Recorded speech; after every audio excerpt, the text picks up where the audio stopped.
नमस्कार, आप देख रहे हैं सादा न्यूज और मैं हूं आपके साथ दीप्ति। आइए रुक करते हैं खास खबर की ओर।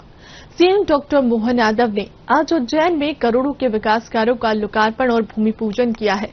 नानाखेड़ा ग्राउंड में आयोजित भव्य सभा स्थल से सिंहस्थ 2028 के लिए 129 करोड़ रुपए के विकास कार्यों का लोकार्पण और भूमि पूजन किया।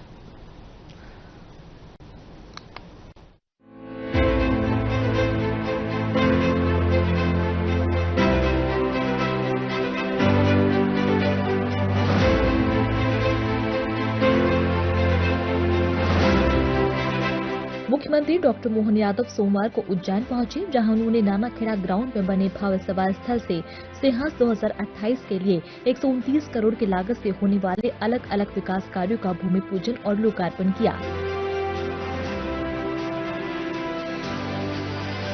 इस मौके पर मुख्यमंत्री डॉक्टर मोहन यादव ने उत्कर्ष उज्जैन.com पोर्टल का अनावरण भी किया।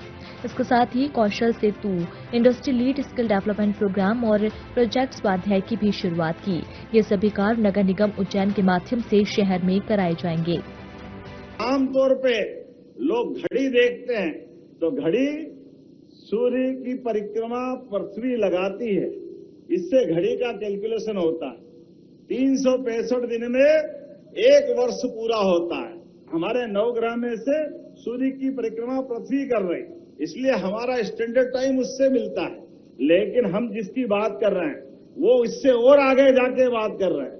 वो हमारे नक्षत्रों की गिनती कराते हैं। नक्षत्र अर्थात 27 नक्षत्र, और 27 नक्षत्र एक साल में 4 बार आते हैं। इसलिए हमारे ऋषि मुनियों का भी सम्मान करने के लिए, जिनने 1 साल की तपस्या की, उन महाराज को हम 108 के माध्यम से जानते हैं, और जिनने 1 साल से ज्यादा तप किया उनको 1008 लगाते हैं। ये गौरवशाली गिनती भी हमारे लिए उज्जैन की देन है, भारतीय कालगणना की देन। ये ग्रहों की गिनती, नक्षत्रों की गिनती, ये दुनिया में हमारे ब्रह्मांड सहित संसार के उदय और अस्त का हिसाब अगर किसी धरती से लगता है, हम भाग्यशाली हैं। ये बाबा महाकाल की धरती से हिसाब होता है। आज जब मैं बात कर रहा हूं तो विश्व का सबसे बड़ा मेला सिंहस्थ यह अकेला उज्जैन का नहीं है, मध्य प्रदेश का नहीं है, देश का नहीं, ये दुनिया का सबसे बड़ा मेला है। जोरदार अभिनंदन करें दुनिया के लिए। सनातन संस्कृति को जानने वाले और सनातन संस्कृति को मानने वाले और सनातन संस्कृति को समझने वाले, जो हमारे धर्म वाले वो भी, जो हमारे धर्म वाले नहीं है वो भी, वो सब उज्जैन आएंगे और यहाँ आकर के यहाँ के अलग अलग प्रकार के वैभवों को देखेंगे, जानेंगे, समझेंगे, सीखेंगे, देखेंगे। हमारा 2028 में होने वाली, इसलिए हमने सारे प्रबंधन किए हैं। उज्जैन से आने जाने के प्रत्येक मार्ग, हमारे रेल के इंतजाम, हमारे बस के इंतजाम, एक एक करके वो सारी सौगातें मिलती जा रही। एक 24 घंटे के अंदर अब 5 करोड़ लोग स्नान कर सकेंगे। 5 करोड़ 30 किलोमीटर के घाट बन रहा है, 30 किलोमीटर। पहली बार हम और आप भाग्यशाली होंगे, छिपरा के जल से छिपरा का स्नान का मौका मिलेगा। ये हमारा कान्ह नदी का पानी, इंदौर का सीवर का, इससे छुट्टी मिलेगी। ये हमारे किसानों की खेती में काम आएगा, और आचमन करने और स्नान करने के लिए शुद्ध जल छिपरा का हम सबको मिलेगा। ये हमारा सौभाग्य रहेगा। ये कोठी पैलेस हमारी वीरता का, वीर भारत न्यास के माध्यम से गौरवशाली अतीत है।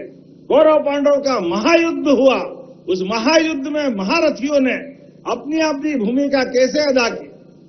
काल के प्रवाह में अशोक का, चंडप्रद्योत का, विक्रमादित्य का, हर गौरवशाली अतीत को, उस कोठी के पुराने भवन को नया रूप दे करके वहां वीर भारत न्यास के माध्यम से हमारे हर काल की कहानी पुतले अपनी आंखों से बोलेंगे, अपनी उपस्थिति के माध्यम से।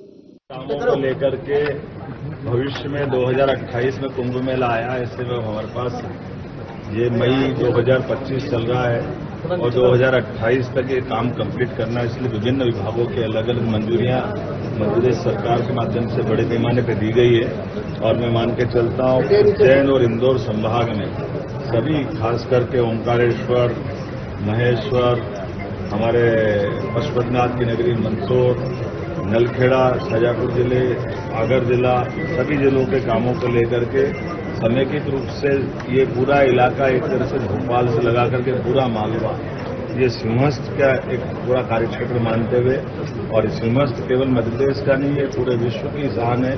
ऐसे में उसकी जितनी विस्तृत प्लानिंग बनाना चाहिए, वो प्लानिंग बनाने के लिए हमने विभिन्न समय में जो प्रोजेक्ट काम चालू किया वो भी देखा है। जिन कामों को कंप्लीट करते जाना उसका हिसाब रखते हुए भी भविष्य में इस आयोजन के माध्यम से हमारा धार्मिक पर्यटन भी बढ़े, कई कारणों से इकोनॉमी की दृष्टि से भी मध्य प्रदेश समृद्ध हो, हमारे सभी विकास कार्यों से लंबे समय तक सबको लाभ मिले, इसलिए इस पर हमने काम प्रारंभ किया। मुझे इस बात का यहाँ समीक्षा करने के बाद एहसास हुआ है कि कई सारे काम हमारे बहुत दूरगामी दृष्टि से उल्लेखनीय रहेंगे, लेकिन कई कामों को और गति देने की जरूरत है। कुछ हमारे राज्य स्तर के काम है, कुछ केंद्र सरकार के स्तर के काम है। हम सबका तालमेल कराते हुए इस पर बहुत तेज गति से आगे बढ़ेंगे। आज के इस उज्जैन दौरे के दरमियान मैंने उन सारे कामों को बारीकी से समझा है। भोपाल स्तर पर मैं और व्यक्तिगत रूप से देख करके इस पर आगे बढ़ूंगा। हमारी आज की बैठक में सभी माननीय जनप्रतिनिधिगण, माननीय सांसद अनिल फिरोजिया जी, माननीय विधायक अनिल जैन कालूहेड़ा जी, महापौर मुकेश कटवाल जी, सभापति कलावती यादव जी और हमारे सारे वरिष्ठ अधिकारी और हमारे सारे जनप्रतिनिधि, पूर्व विधायक राजेंद्र भारती जी, वरिष्ठ नेता जगदीश अग्रवाल जी, सारे लोगों के साथ हमने विचार किया है। उम्मीद करेंगे कि इन कामों के रिजल्ट अच्छा है।